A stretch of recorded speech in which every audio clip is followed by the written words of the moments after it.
And blessings, everyone. It is truly an honor for me to be here. I'm so grateful.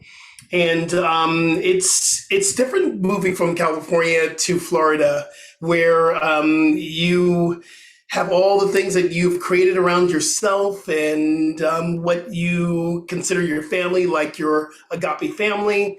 And I moved here and I didn't know anyone. New community, new job, and in a new home in a new state. So it's been one of my growth edges, I call. It's one of the things that has really allowed me to become who I'm meant to be. I love it down here. And one thing that Michael Beckwith said to me the day before I left, he called me and said, Rev Skip, you're not there to grow the ministry. The ministry will grow you.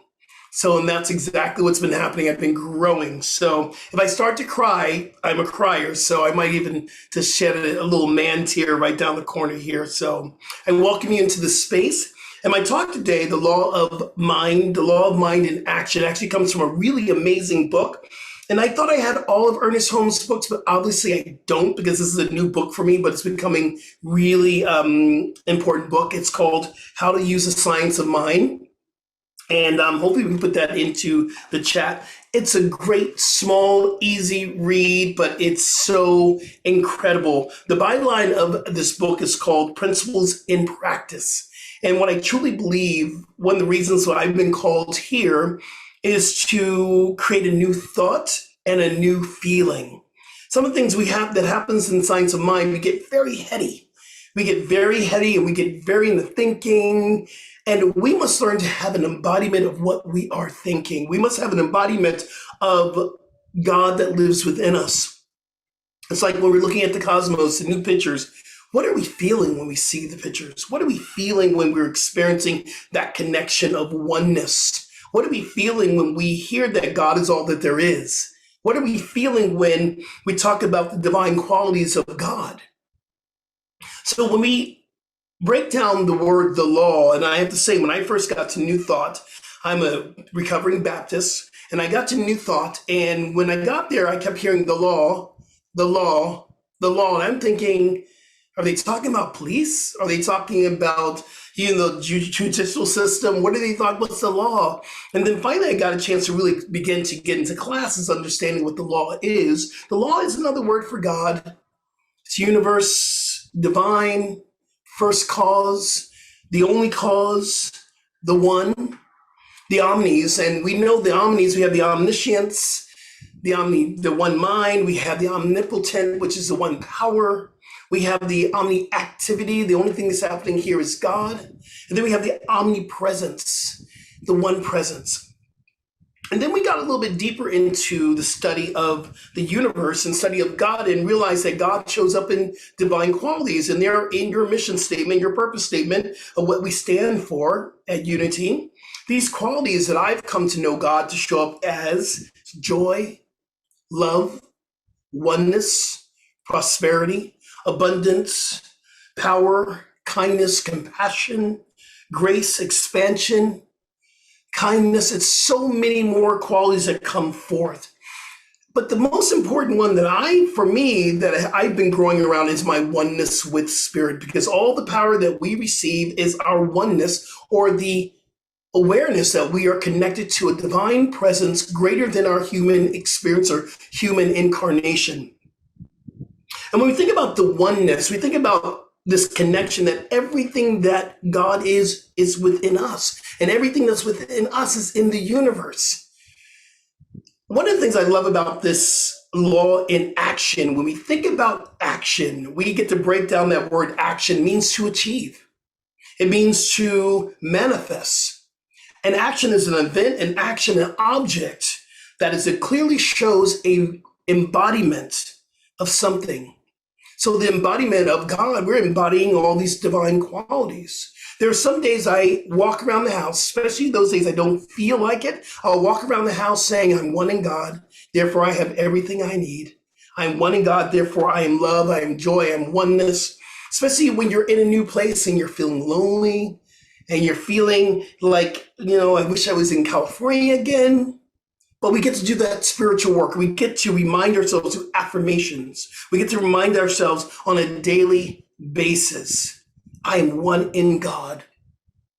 One thing I love about Ernest Holmes, and I love me some Jesus. I love the master teacher. Even as a recovering Baptist, I still go back to the master teacher, Jesus. And I believe that these teachings that the master teacher was teaching us are just ways that we can live today. From this book, I'm going to read a quote for you. And Ernest Holmes quotes Jesus, and he talks about Jesus in this book. He says, when Jesus said that we should believe before we receive, he was explaining the operation of the mental law of cause and effect. If nothing is believed in it, then nothing is acted upon it. So one of the things that we must begin to work around is our belief. If we don't believe in the law, it's not going to work. I'm going to give you a couple ideas around the belief. I'm going to give you 4 stories on the belief. Number one, in 1954, no one had run a 4-minute mile. The general consensus was it could not be done, and the human body would actually die trying. For decades, this belief that it could not happen ran rapid throughout the track and field world. May 6, 1954, Roger Bannister ran the Miracle Mile, 3 minutes and 59 seconds. By doing this, he not only broke the world record, he broke the limited belief of that carried on for decades. Here's the second story. Kyle Maynard was born with congenital amputation. He had no arms and no legs. When Kyle was growing up, he wanted to be a wrestler, but everyone said, oh, you can't do that. Do something else. You can't be a wrestler. But he said, no, I'm going to try. He had 35 consecutive losses. That next one he won blew everyone away, even blew him away. And they asked, how'd you get to that next one? He says, I just stopped believing everyone else. I began to embrace my own belief. He went on to be undefeated in the 8th grade. He went on to climb Mount Kilimanjaro, and he actually participated in an MMA fight. This other story here is really speaks to me. Morris E. Goodman, the Miracle Man, he's called the Miracle Man. When he was 35, he was in a horrific plane accident. He was a solo pilot, and on the landing, he crashed his plane. He also broke every bone in his body, and he also destroyed probably all the muscles. And the doctor said, you're not going to walk out of here alive, but you're definitely not going to walk out of here. For a year, Morris E. Goodman just sat in his bed and he envisioned that he was going to walk out of the hospital. Guess what happens? A year from then, he walked out of the hospital. The power of belief can change everything that you are working to manifest through the law. It is the power of belief. Let me share this last story with you.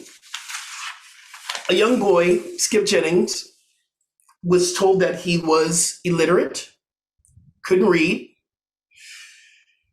was called stupid by his teachers. His family didn't understand why he couldn't read the word the. When Skip Jennings saw HTE, Skip Jennings was experiencing dyslexia. When Skip got to agape, he heard words like, you can overcome your belief, you can change your mind, you can change anything you want to. Skip Jennings began to believe that he could write a book, and he wrote 3 books, and he's working on his 4th book, became a speaker traveling around the world. See, the belief of what you can do versus what you can't do will shift you into the manifestation of the law. I'm going to give you another reading from the book. It says this, Ernest Holmes writes this: the law is set into motion consciously. Its reaction is mechanical and mathematical in such degrees as one sees harmony instead of discord. He will demonstrate the harmony without creating it. This is of utmost importance. Ernest Holmes wrote that.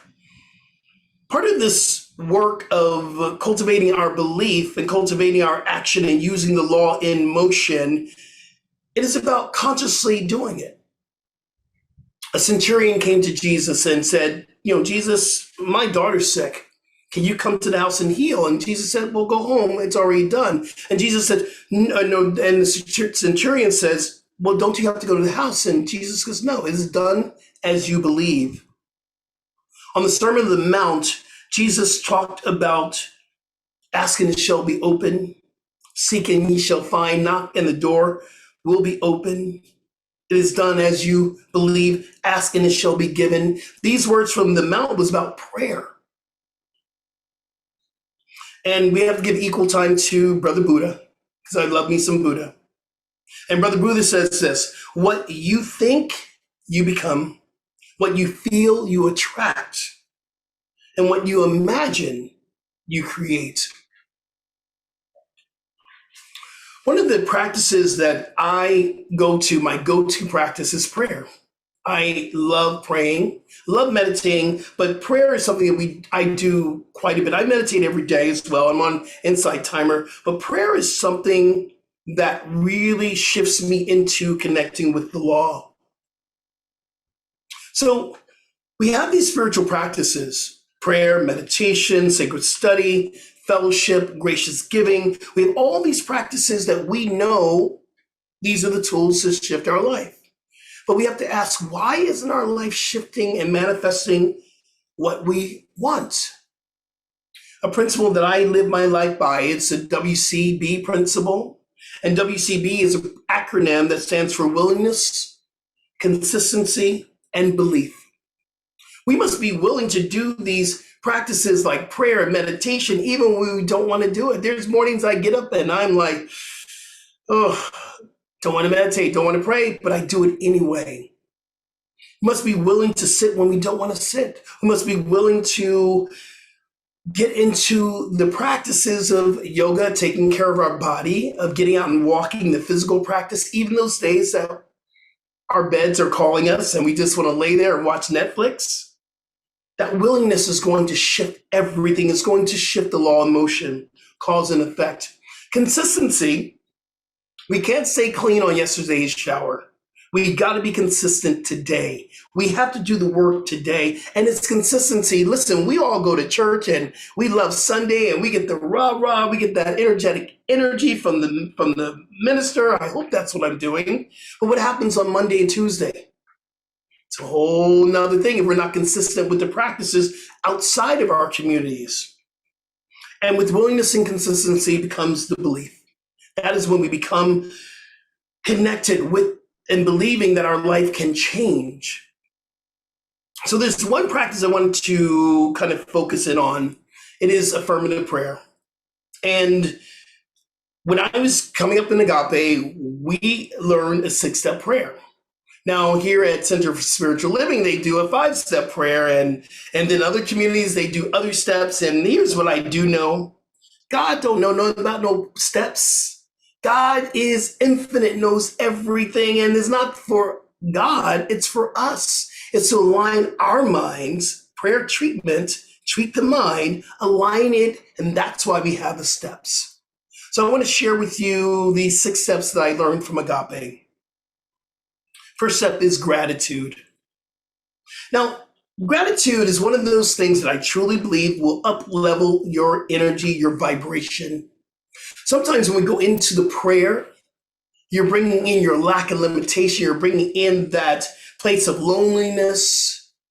If we begin our prayer in gratitude, it's going to lift our vibration to the place that we want to be. I believe the energy we use to pray from is how we're going to manifest what we desire. So gratitude is key. And sometimes I stay in gratitude until I feel different. If I begin that prayer and I'm not feeling a shift, a vibration, high energy, I'm going to stay in gratitude until I'm feeling it. And sometimes it's simply, I am grateful. I am grateful. I'm grateful for this day. I'm grateful for this life. I'm grateful for this energy. I'm grateful for this space. I will stay in it until I feel an energetic shift. The second step is the recognition. Recognizing God and a God of your own understanding.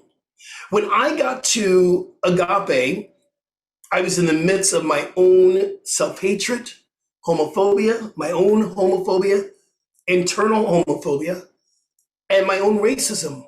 I did not like myself, and I definitely didn't like the God that I was told was the God that was in charge of everything, if I can put it that way. I'm a son of a grandson of a minister, of a pastor. My brother's a minister. My mother is very, very deep into the church. And, when I grew up, it was, oh, you're going to hell because you're gay. That's what I grew up with. So when I got to Agape, it was that God needed an anger management course. So I had to get a God that I really could speak to. My first practitioner says, okay, it's time for you to create a new God. Create someone that you can talk to.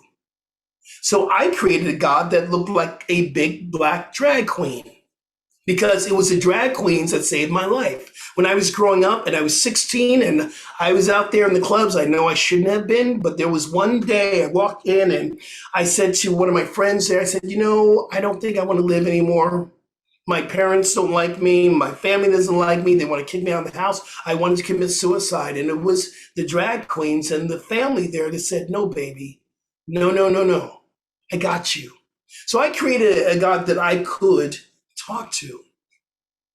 So the God of my own understanding, the God that I recognize now is a God that loves me, a God that's unconditional love, a God that is joy, a God that is oneness. These are the God I speak from. So it's important for me to recognize. The next step, third step, is my unification.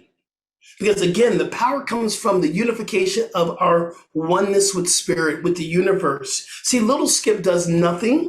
Little Skip does nothing, but God as me does everything. I am co-creating my existence. But little Skip doesn't do anything.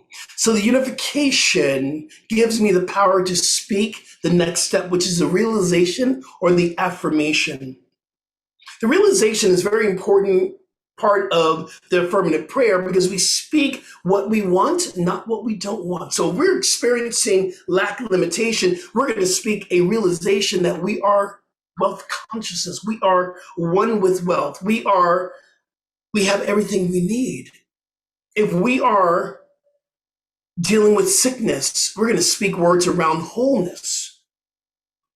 If we're dealing with loss, we're going to speak our oneness. We're going to connect with there is no loss in the mind of God. So we speak the words that we want. We manifest. We speak affirmations. And then Thanksgiving, we're giving thanks because it's already done in the mind of God. So that's why we give thanks. That's why I give thanks.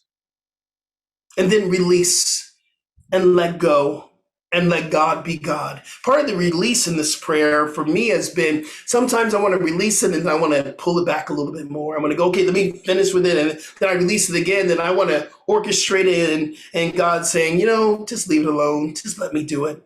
So I release the prayer. I let God be God.